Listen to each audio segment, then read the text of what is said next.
ಊಟವನ್ನು ಮಾಡೇ ಮಾಡ್ತೀರಿ. ಊಟಕ್ಕೆ ಎಷ್ಟು ಸಮಯ ಬೇಕೋ ಅಷ್ಟೇ ಸಮಯದಲ್ಲಿ ಊಟ ಆಗುತ್ತೆ.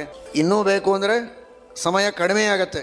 ಮೊಬೈಲ್ಗಳನ್ನು ನೋಡದೆ, ಏನೇನೋ ಹರಟೆ ಹೊಡೆಯದೆ, ಕೇವಲ ದೇವರ ನಾಮಸ್ಮರಣೆಯನ್ನು ಮಾಡಿ ನೀವು ಊಟ ಮಾಡಿದರೆ ಇನ್ನಷ್ಟು ಕಡಿಮೆ ಸಮಯದಲ್ಲಿ ಊಟ ಆಗುತ್ತೆ. ಸಮಯ ವ್ಯರ್ಥ ಅಂತೂ ಆಗುವುದಿಲ್ಲ, ಮನಸ್ಸಿಗೂ ನೆಮ್ಮದಿ ಇರುತ್ತದೆ. ಆಹಾರ ಇದು ಎಷ್ಟು ಪವಿತ್ರವಾದದ್ದು. ಶಾಂತವಾದ ರೀತಿಯಲ್ಲಿ ನೆಮ್ಮದಿಯಿಂದ ಆಹಾರವನ್ನು ಸ್ವೀಕಾರ ಮಾಡ್ತೀರೋ ಅಷ್ಟು ನಿಮ್ಮ ಆರೋಗ್ಯಕ್ಕೆ ಅದು ಕಾರಣ ಆಗ್ತದೆ.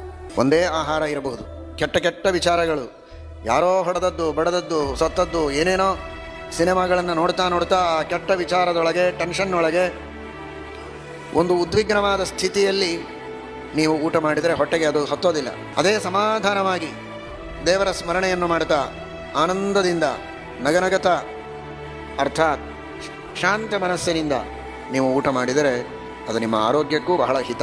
ಸಮಯವೂ ಉಳಿಯುತ್ತೆ, ಪುಣ್ಯವೂ ಬರುತ್ತದೆ, ಧರ್ಮವೂ ಬೆಳೀತದೆ.